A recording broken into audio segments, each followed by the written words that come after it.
Welcome back to another edition of Behind the Glass with Max Marko. We have Lukas Craggs, part of the Craggs brothers duo, of course. So, just first question, I guess, speaking of Sam, how is, obviously you don't have that playing time with him consistently where you're on the ice with him all the time, but just having him in the room, how much does that mean to you? Yeah, it's a lot of fun, especially for my parents. That's pretty exciting for them and the rest of my family as well. And then, coming into Bowling Green, how did you take that transition from, I would say both of you, how would you take that transition from junior to the collegiate level? It's different because you go from 2 years of just hockey, and now you got to mix in school. It's tough to balance, but once you get into a groove, it's a lot of fun. Okay, and then Elmhurst, Illinois. Yep. Take me through a tour guide of Elmhurst, Illinois. If you were going to give me a tour. Tour guide. If you want to simplify it to Chicago, that's fine too. Not a big city, but good downtown area. Lots of food chains. Nothing too special though. If I'm going for breakfast, where am I going? Rainbow Cafe. Okay. Right in the middle strip. All right. And then go to Portillo's order. Jumbo hot dog to start. And then No Italian beef? That's next. Oh, okay. Italian beef as well with some cheese fries and milkshake. Oh, that sounds really good. Okay, and then, one of your better attributes is your skating ability, but, some people will say there's no perfection in skating. There's always room for improving. So how do you, tackle that being, one of the better skaters on this team? It started when I was a kid, I would say. I had a coach that really focused on that, and I've kind of always enjoyed it and taken pride in skating. It's something that can differentiate something like from the other players that I can do. So. And then, we talked about Sam, but maybe some fans don't necessarily know about Zack. So what's he like? He played hockey as well, but he went to Miami, Ohio, and he's a great student, and he's doing well in the real life now. Oh, okay. Sounds great. And then, last year you had a fantastic GOI tournament.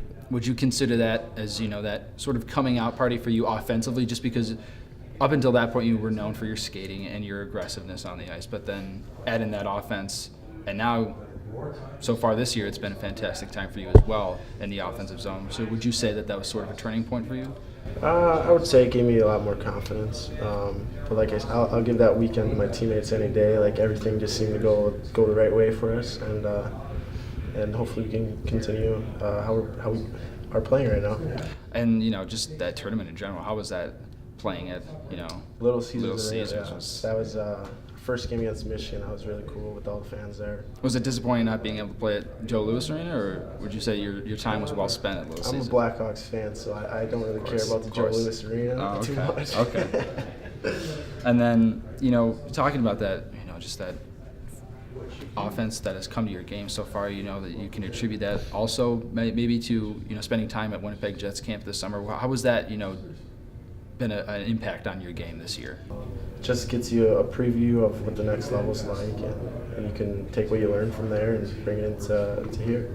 How do you feel about development camps in general? Do you feel like that's something that everybody should be achieving for, or is that secondary to what your goal is? I think you can't think about it. You just got to play the game, play how the team wants you to play, and it'll come along. You shouldn't stress about it at all. And then, 7 points in 7 games so far, 2 game misconducts. Is this where you expect, top 50 in the nation in scoring technically? Is this where you expected to be at the beginning of this year? Minus a couple major penalties, but yes. Of course. And then, just to end this, just a couple of off-the-wall questions. Favorite all-time Chicago Cubs player? All-time. Shoot.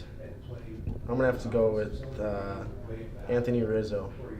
Anthony Rizzo? He brought a championship to Chicago, so I'm going to have to go all-time there.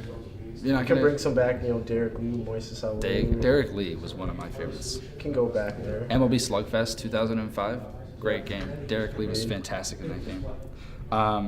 And then, you'll hear some people say just the power forward in general is becoming I wouldn't say obsolete, but I feel like people in hockey are starting to value scoring and skill a little bit more. You know, based on the game that you play, do you feel that that is true amongst, you know, the hockey community, or is that something that you just don't pay attention to? The way the game is going nowadays, more skill guys, less hitting. But you know what? If you have speed and you have a little bit of skill, you can make a lot of things happen. All right. Well, thank you very much, Lucas. I appreciate it. Thanks for having me. Thanks for tuning in, and tune in next time to Behind the Glass.